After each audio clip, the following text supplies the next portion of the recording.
Bismillahirrahmanirrahim. Assalamualaikum warahmatullahi wabarakatuh. Bismillah walhamdulillah wassalatu wassalamu ala sayyidina rasulillah wa ala alihi wa sahbihi wa mawalah wa la hawla wa la quwwata illa billah. Allahumma allimna ma yanfa'una wa anfa'na bima 'allamtana wa zidna ilma ya rabbal alamin. Allahumma ya fattah iftah lana futuhal 'arifina bi rahmatika ya mujibas sa'ilina wa ba'd. Ikhwati wa akhwati fillah dimanapun berada, alhamdulillah, bersyukur kepada Allah Subhanahu wa taala, kemudian bersolat kepada baginda Muhammad sallallahu alaihi wasallam, yang mana pada hari ini Allah masih memberikan kita semua tentunya kesehatan, yang dengan kesehatan itu kita mampu untuk terus memperbaiki diri, untuk terus meningkatkan ibadah, kemudian terus untuk belajar, sehingga tentunya dengan ilmu pengetahuan yang menjadi syarat ibadah itu diterima. Maka semangat untuk menuntut ilmu terus kita tingkatkan, sehingga ilmu pengetahuan itu menjadi wasilah juga untuk mengantarkan kita ke surganya Allah Subhanahu wa taala. Kemudian adapun video yang saya buat ini adalah sebagai pengganti materi terakhir kemarin, materi Tuhfatul Atfal, yaitu di sesi terakhir kemarin kita membahas masih di bab Aqsamul Maddil Lazim, dimulai dari bait yang ke-55. Dan insyaallah melalui video ini mudah-mudahan ikhwati wa akhwati fillah dimanapun berada bisa mereview kembali atau memurajaah kembali, mengulang kembali pelajaran yang kemarin, baik bagi yang berhadir ataupun mungkin berhalangan. Baik, langsung saja akan saya jelaskan. Kita mulai dari bait ke-55. Qala al-musannifu rahimahullahu ta'ala wa nafa'ana bi'ulumihi fid dharain amin. وما سوى الحرف الثلاثي لا ألف فمده مدا طبيعيا ألف. Nah, di sini dijelaskan oleh Syekh Ahmad Samir Al-Azhari, wa idza kana al-harfu alladhi fi fawatihin laysa thulathiyan. Ini adalah makna yang di atas. Dan jika huruf yang berada di permulaan atau di pembuka surah-surah Al-Quran itu, setiap awal surah yang bentuknya laisa sulasiyan, bentuknya itu bukan terdiri dari 3 huruf, ya, bi ankana hija'uhu ala harfain, nah bentuknya adalah 2 huruf, famadduhu yakunu tabi'iyan, maka jika ya di fawatihis suwar, di setiap pembuka surah itu terdiri dari 2 huruf bukan 3 huruf, maka hukumnya adalah seperti hukum mad tabi'i atau mad asli, yaitu dibaca qasar atau cuma 2 harakat.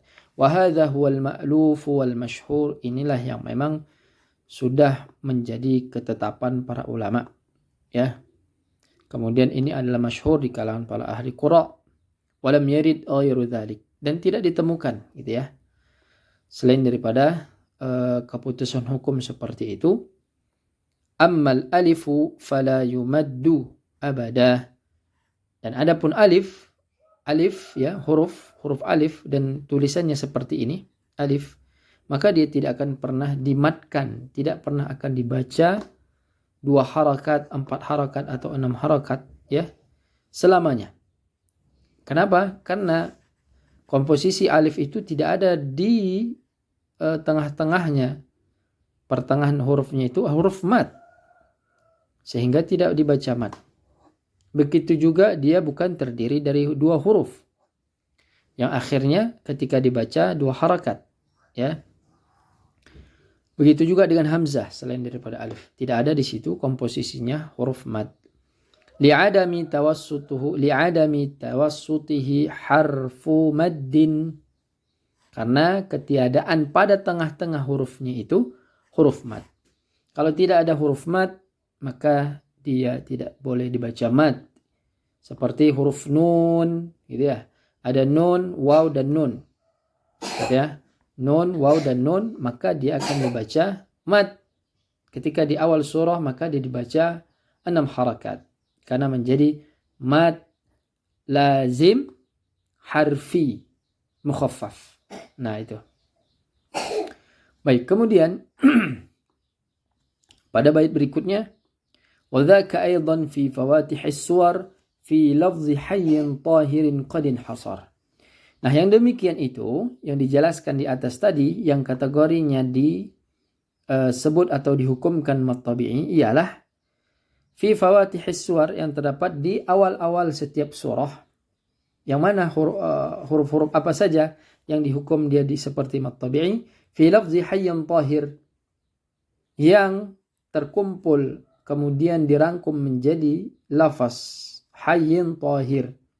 Qadin hasar artinya hanya ini saja, dia terbatas, tidak banyak. Hanya ada 5 huruf. Wa dzakal harful ladzi hija'uhu ala harfain, ya. Ini adalah huruf-huruf yang hijaiyahnya 2 huruf, maujudun fi fawatihis suwari aidan, yang terdapat di setiap awal-awal surah. قد انحصرت الحروف التي تكون على تلك الحالة في لفظ حي طهور gitu ya, atau حي طهير, yang mana ia terbatas huruf-hurufnya ya dalam kondisi itu yang dibaca dengan qasar atau hanya 2 harakat yang dihukumkan seperti mad tabi'i pada lafaz hayyun tahur atau tahir. Wal alifu li iqamati waznil baiti faqat. Jadi alif yang terdapat pada nazam pada bait tahir ini ya, ini alifnya ini hanya tambahan. Tujuannya adalah liiqamati waznil bait, yang tujuannya adalah untuk menjadi keseimbangan ya, keseimbangan dalam sajak bait matan ini. Karena memang setiap manzumah atau nazam, tajwid dan yang lainnya itu biasanya memang terdiri atau yang sifatnya memang bentuknya adalah bahar rajaz, yang dia itu tersusun seperti a kalau dalam sajak pantun seperti itu ya, maka dia menyesuaikan. Nah, jadi karena alif di sini hilang, maka hurufnya hanya 5, ha ya ta ha ra, gitu ya. Baik, bait berikutnya ويجمع الفواتح ال14 صله سحيرا من قطع كذا اشتهر وتجمع حروف الفواتح ال14 جملة مشهورة. Maka ya, dan berkumpullah juga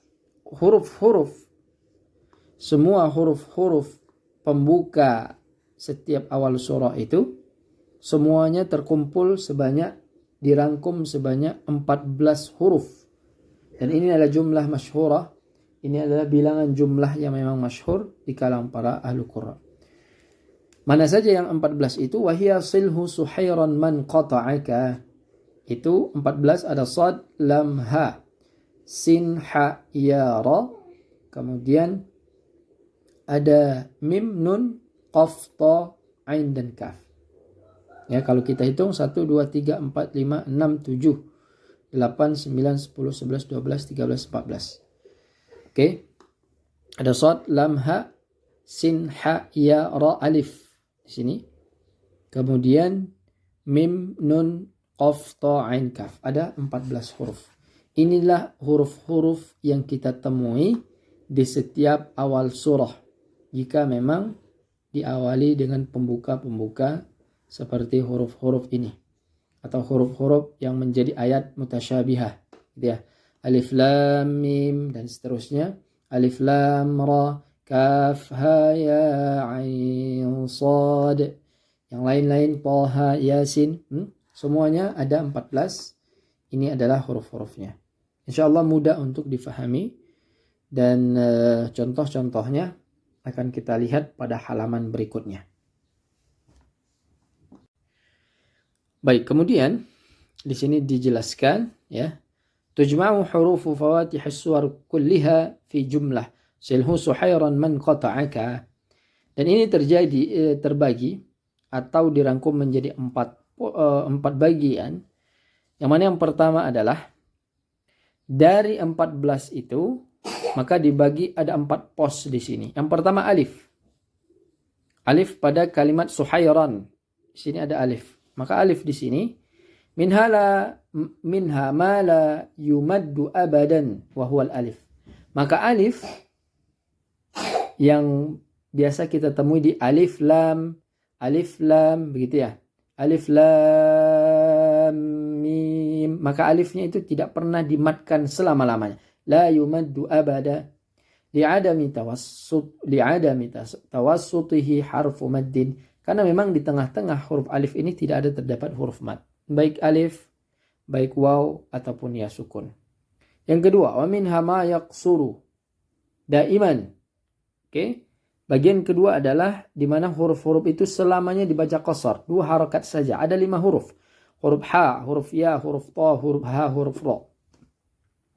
Baik. Kemudian ini contohnya juga banyak ya, toha huruf ha, hamim contohnya, kemudian ya, yasin, huruf ta, toha dan huruf ha. Huruf ra, alif lam ra. 5 ini hanya dibaca 2 harakat saja. Kemudian bagian ketiga, wa minha ma yumaddu daiman. Bagian ketiga ini dibaca mat ya, selamanya. Tidak ada perbedaan di situ. Nanti perbedaan terdapat di huruf ain pada bagian yang keempat. Nah, di sini dibaca tul atau mad atau bisa disebut dengan isba'. Ada huruf sin, huruf nun, huruf qaf, huruf sad, huruf lam, kaf dan mim. Maka disingkat menjadi sanaqussu lakum. Untuk memudahkan bagi kita talibul ilmi menghafal huruf-hurufnya. Dan bagian yang keempat adalah dia di sini dihukumi wajhain. Arti wajhain itu adalah 2 kondisi, boleh memilih mau dibaca tawassut 4 harakat, watul atau dibaca 6 harakat. Tetapi kemarin ya, tul itu lebih diutamakan. Baik, kemudian al-maddu tabi'ul harfi. Ya, mad tabi'i harfi. Di sini dijelaskan ta'rif atau definisinya. Huwa ayyatiya harful maddi fi harfin hija'in thana'i min hurufi fawatihis suwar. Yaitu ya, di mana datang huruf-huruf mad atau huruf mad itu berada fi harfin hija'i yang terdapat pada huruf hija'i ats-tsana'i. Oke.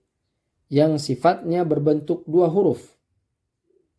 Min hurufi fawatihis suwar, yang mana memang huruf-huruf itu terdapat di pembuka-pembuka surah.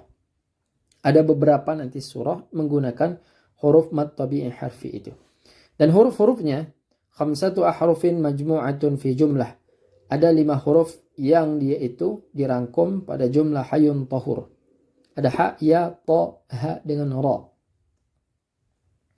Baik, kemudian amsilatuhu, contohnya al-ha. Huruf ha pada hayun.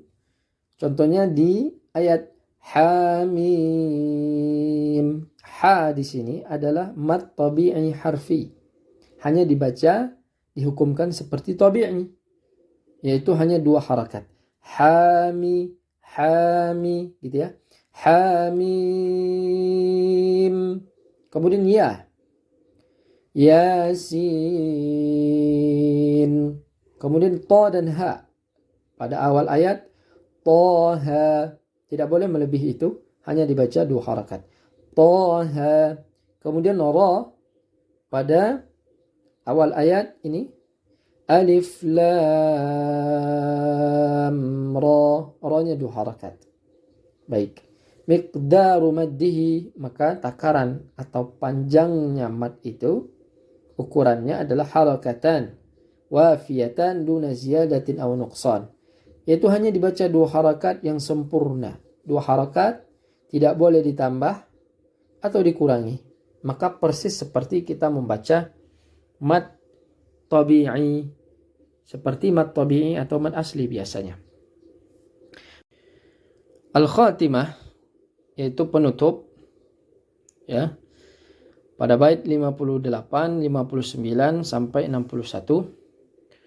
Qala an-nazim rahimahullahu ta'ala, maka Syekh Sulaiman Al-Jamzuri menyampaikan, wa tammadha an-nazmu bihamdillahi ala tamamihi bila tanahi. Wa tamma hadha an-nazmu bihamdillahi, maka telah sempurnalah ya nazam ini berkat pujian kepada Allah Subhanahu wa taala, atau selesailah nazam ini dengan memuji Allah Subhanahu wa taala. Ketika kita selesai dalam satu urusan, maka menjadi rasa syukur kita adalah memuji Allah. Alhamdulillah, kita memuji Allah Subhanahu wa taala. Begitu juga yang dilakukan oleh Syekh Sulaiman Al-Jamzuri. Fa'ahmaduhu ala intihai bil inqidha. Maka saya, kata Imam Syekh Sulaiman Al-Jamzuri, memujinya, yaitu Allah, ala intiha, karena telah selesailah pembahasan matan ini, bilang qidha, akan tetapi pujian itu tidaklah berakhiran, terus memuji walaupun karya beliau dalam yang dinamakan Tuhfatul Atfal selesai, tetapi pujian kepada Allah tidak akan pernah selesai. Kama hamadtuhu fil ibtida, pujian pada khatimah ini begitu juga sama seperti beliau memuji ketika ibtida atau permulaan pembahasan atau pada muqaddimah pada syarah Tuhfatul Atfal. Baik, kemudian abiyatuhu naddun badali dhinnuha tarikhuha bushra liman yutqinuha. Abiyatun nazmi nadiyatun zakiyatun tayyibatun raihah. Maka bait-bait ini semuanya mulai dari 1 sampai 61 ya, itu dibuat dengan nadiyatun ya, dengan teliti, dengan baik. Kemudian dalam kondisi beliau itu suci, bersih. Kemudian dari itu melahirkan bau yang indah, wangi, semerbak. Karena setiap ilmu pengetahuan yang kita dapat, yang kita fahami, dia akan menghasilkan buah. Dan tentunya buah itu adalah pemahaman dari Allah Subhanahu wa taala, akan melahirkan bau yang wangi. Wa qad bada tibuha, maka nampaklah jelas tibuha ya, kebaikannya, wanginya ya.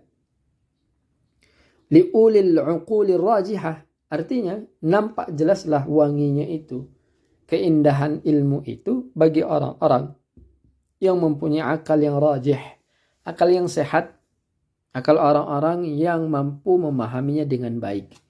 Fabushra liman yutqinuha, maka ini adalah bentuk kabar gembira bagi orang-orang yang memutkinkannya, wa yafhamuha, begitu juga ia memahaminya.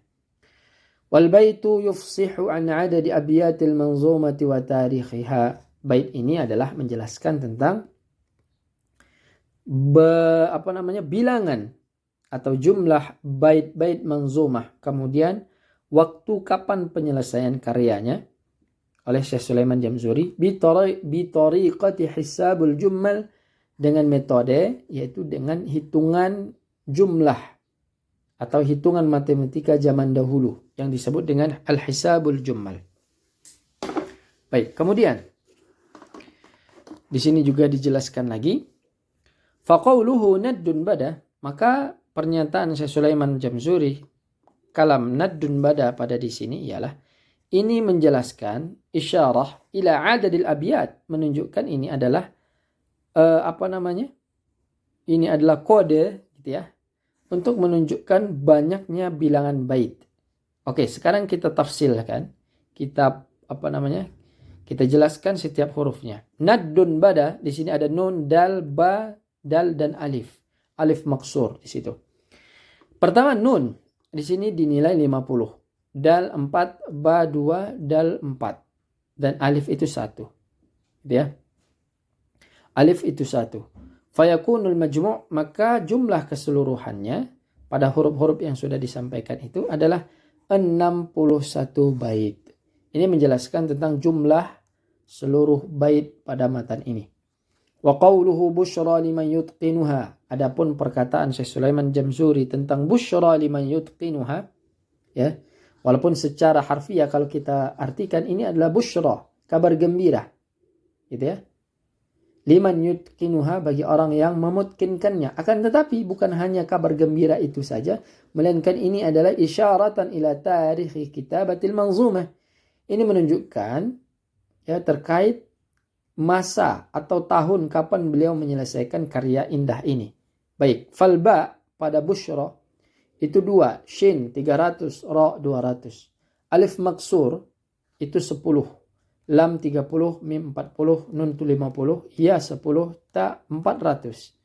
Qaf 100, nun 50, ha 5, dan alif 1. Fayakunul majmu'. Maka jumlah keseluruhannya 1198. Ini adalah tahun di mana selesainya Syekh Sulaiman Al-Jamzuri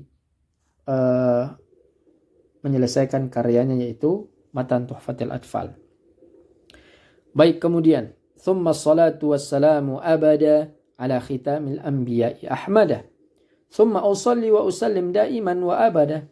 Kemudian Syekh Sulaiman mengatakan, saya bersalawat kepada Nabi, kemudian menyampaikan salam daiman wa abada, selamanya, tidak putus-putus, ala ahmada khitamil anbiya'i wal mursalin, kepada Nabi Muhammad SAW, juga disebut dengan Ahmad, sebagai penutup para nabi-nabi dan para rasul-rasul. Wal ali was sahbi wa kulli tabi'i wa kulli qari'in wa kulli sami'i. Begitu juga Syekh Sulaiman Al-Jamzuri, wa usalli ala alihi wa sahbihi. Begitu juga beliau bersalawat, menyampaikan salawatnya kepada keluarga-keluarga Rasul, kemudian sahabat-sahabatnya mulia, kemudian setiap orang-orang terdahulu yang mengikuti sunnahnya. Wa kullu tabi'in lah, ya, semua pengikut Rasul, mengikut sunnah-sunnahnya. Wa kullu qari'in wa sami'in lil Qur'anil Karim. Begitu juga Syekh Sulaiman Jamzuri mendoakan, ya, kepada Allah terhadap orang-orang qari Al-Quran, wasami', dan orang juga mendengarkan Al-Quran, sehingga tentunya doa itu mengandung kebaikan bagi kita, termasuk yang membaca Al-Quran dan mempelajari matan yang luar biasa ini. Wa tamma bihamdillahi, maka selesailah pembahasan matan Tuhfatil Atfal ini dengan memuji Allah Subhanahu wa taala wa fadlih, dan atas karunia yang luar biasa. Baik. Di sini mungkin udah paham tanpa harus dijelaskan. Setiap huruf yang ada di sebelah kanan, maka yang di sebelah kirinya adalah menunjukkan angkanya. Katakan hamzah atau alif di sini, maka hamzah atau alif mengandung 1, ba itu 2 maksudnya, jim itu 3. Dan ini memang tidak berurutan sesuai dengan abjadiyah, huruf hijaiyah yang biasa kita kenal. Melainkan ini sesuai dengan bagaimana disusun oleh orang-orang dahulu. Ya, kalau ingin melihat sejarahnya di sini sedikit dibahas.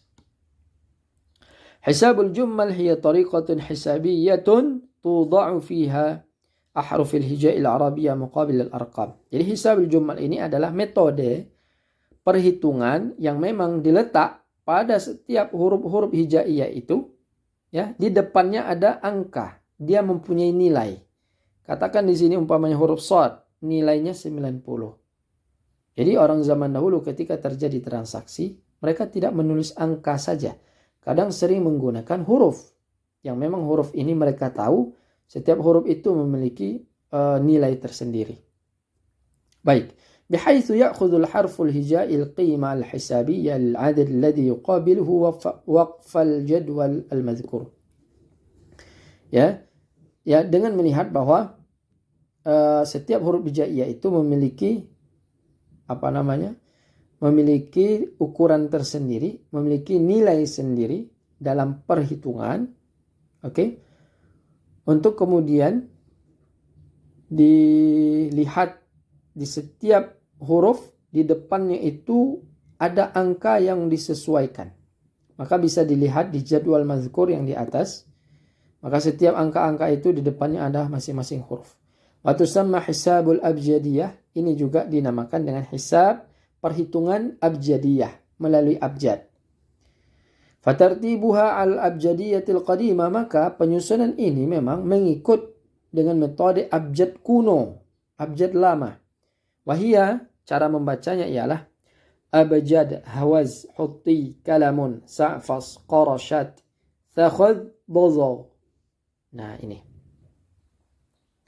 Insya Allah jika dihafal ini tidak terlalu sulit. Saya ulangi. Abjad, hawaz, huti, kalamun, sa'fas, qarashat, thakhud, dazagh. Wa hisabul jummal fil asli kana lil hunud. Jadi, hisabul jummal, cara perhitungan jumlah ini, pada dasarnya adalah, hakikatnya dulu ini digunakan oleh orang hunud, ya, orang dulu di masa sebelum Islam, di masa jahiliyah. Ada juga mengatakan sejarahnya memang digunakan oleh orang Hind, ya, yang mereka terjadi transaksi dengan orang-orang Arab. Akhirnya ini dipatenkan, digunakan juga oleh orang Arab untuk melakukan transaksi. Wastakhdamahu al-Arabu qabla al-Islam. Nah, ini dijelaskan orang Arab dulu menggunakannya itu sebelum Islam. Fakana al-Arabu fil jahiliyah yastakhdimunahu fi bai'ihim wa syira'ihim. Juga mereka menggunakan metode ini tatkala mereka melakukan transaksi jual dan beli. Jual beli. Ya, fakanu yudawwinuna ats-tsaman wal awil wazan bil adad maktuban bil huruf. Maka mereka dulu membuat, ya, harga, kemudian timbangannya, berat timbangannya dengan jumlah, yang mana jumlah itu tertulis dengan huruf. Mereka umpamanya menjual, katakan menjual jual buah, katakan sekilo umpamanya mereka buat katakan 1 dirham atau 2 dirham atau dinar gitu. Mereka tidak menulis angka, melainkan mereka menulis huruf. Kalau dia 1 dirham atau dinar umpamanya, cukup menulis alif atau hamzah. Kalau 2 cukup ba, kalau 3 cukup jim, dan seterusnya. Nah, kemudian au bihisabil jummal, gitu ya. Mereka juga cara penghitungannya dengan hisabul jummal. Faya'tuna likulli harfin min hurufil lughata raqman khassatan bihi. Maka juga mereka setiap huruf, ya, dari huruf-huruf bahasa hisabul jummal itu tadi, ya, mereka meletakkan di situ nomor khusus. Kemudian menuliskan, ya, mereka menuliskan setiap kalimat itu atau menuliskan bentuk tulisan, ya, yang mana itu menunjukkan miqdarus tsaman awil wazan, supaya orang-orang pembeli tahu berapa takaran beratnya dan berapa harganya. Kemudian wazzafa al-muslimuna tilka at-tariqa fi tathbit at-tarikh ila sadr al-'asr al-'abbasi. Maka ini pun akhirnya menjadi suatu standar, ya. Akhirnya menjadi metode bagaimana orang-orang dahulu, muslim-muslim terdahulu menggunakan metode ini, dan akhirnya ini menjadi paten fi tasbitit tarikh, yaitu, ya, masuk ke dalam istilahnya dalam sejarah ila sadril asr al-abbasi, dan tentunya ini juga dipakai terus sampai masanya kerajaan atau masa pemerintahan Abbasiyah. Wa intashara istikhdamuha fil 'usuril mutaakhirah, begitu juga sampai berkembang sampai akhirnya di masa-masa mutaakhirah dari masa Abbasi. Khassatan fil 'asr al-mamluki, begitu juga terkhusus pada masa kerajaan Mamluk. Fima 'urifa bit ta'rikh asy-syi'ri, yang mana di masa itu dikenal dengan masa peradaban syair, gitu ya.